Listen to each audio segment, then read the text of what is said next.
Hello everybody and welcome to our first virtual coffee with an OSCE educator. My name is Sarah Grant. I am the Managing Director of My Healthcare Recruit and owner of OSCE Accelerator. And the reason why we are here today is that we have been getting lots of questions about the OSCE on our social media channels, and we really wanted to take the opportunity to address some of those questions for you and bring them straight to your screens. So we are joined today by Beth. Beth is a lead OSCE educator. She has been teaching for the last 5 years at an NHS trust doing the OSCE, and she is a wealth of information, knowledge and tips about how to excel. She has supported literally thousands of international nurses through the OSCE successfully. So we are super happy to have her with us. So Beth, welcome. I think we're going to focus on the assessment station today. Okay. Thank you for having me, and hopefully I can give you some information to help you with your OSCE exam, everyone. Fabulous. So without further ado, let's just jump straight in. I guess to start with, it will be really helpful to know what is involved in the assessment station. So I know a lot of international nurses hear the assessment station, don't quite know what's involved, what to expect. Can you give us a little bit of an insight into that? Okay, so your assessment station will be the first station in your exam. It's quite similar to an admission we would do in the hospital. So for this, you're required to do a full A2E assessment on the patient and also take and record their vital signs. You'll be given a scenario which will either be the hospital or the community. Obviously, you won't get to choose the scenario. So for the hospital, depending on the patient you're allocated, you will either have to complete the News 2 chart or neurological observations. If you're given the community patient, it will be either the MUST score, PHQ or 6 CIT. Also, you will have to complete the news chart with that. For this station, you'll have an actor there, so you need to speak to them as you would a normal patient and do the assessment on them, take their vital signs. Fabulous, super helpful. And how long does the assessment station last? So it's 20 minutes in total. Paperwork to read before you start the station, so that's also included in your time. And how long would you estimate that paper reading, that pre-reading would take? A couple of minutes.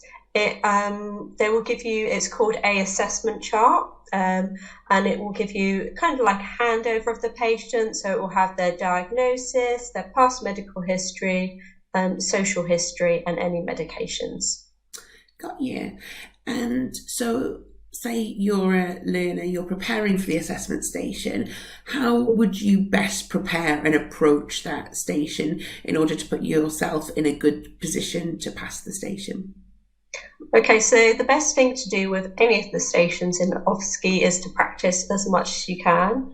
So if you've got colleagues who are also taking the exam, make a group and practice with them.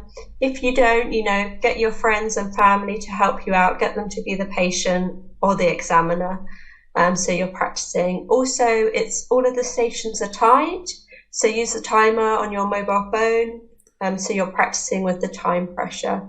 Make sure you verbalize everything that you're doing. Get familiar with the paperwork, so I would advise to print off charts before and start practicing filling them in.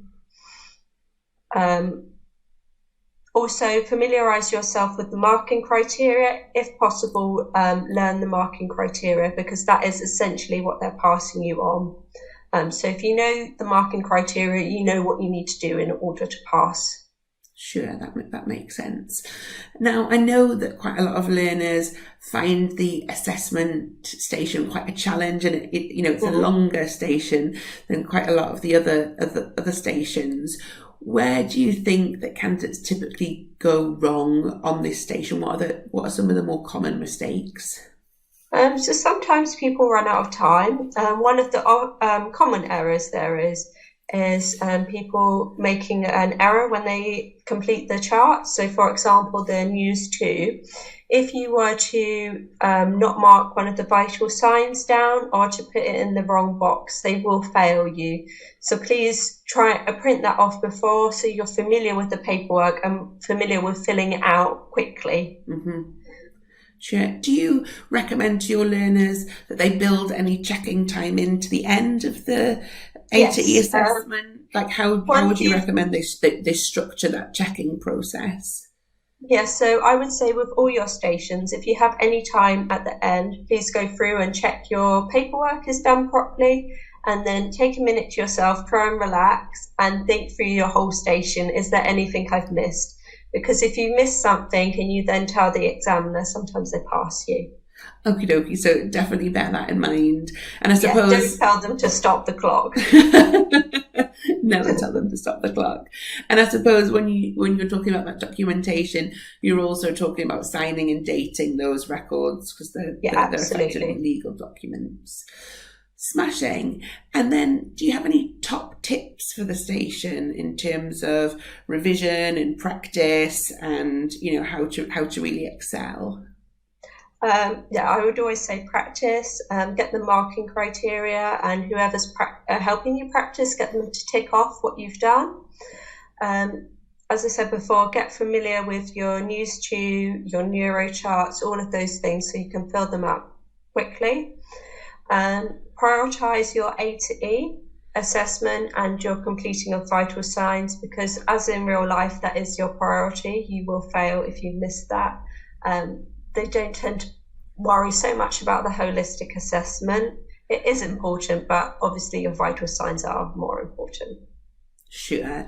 And so I think you've identified there that there's a couple of different things that you're being looked at in the assessment station for. You've obviously got your A to E assessment with all of the documentation.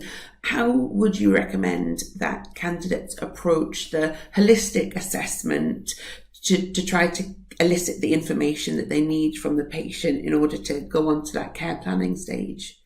Okay, so I would definitely use a structured approach to this.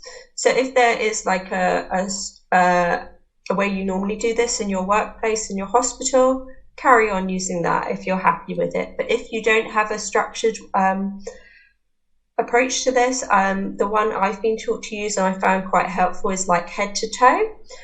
So we start with the head, and it's like brain, psychological, pain, eyes, eyesight, then you need glasses, ears, hearing aid, mouth, you can think about smoking, drinking, diet.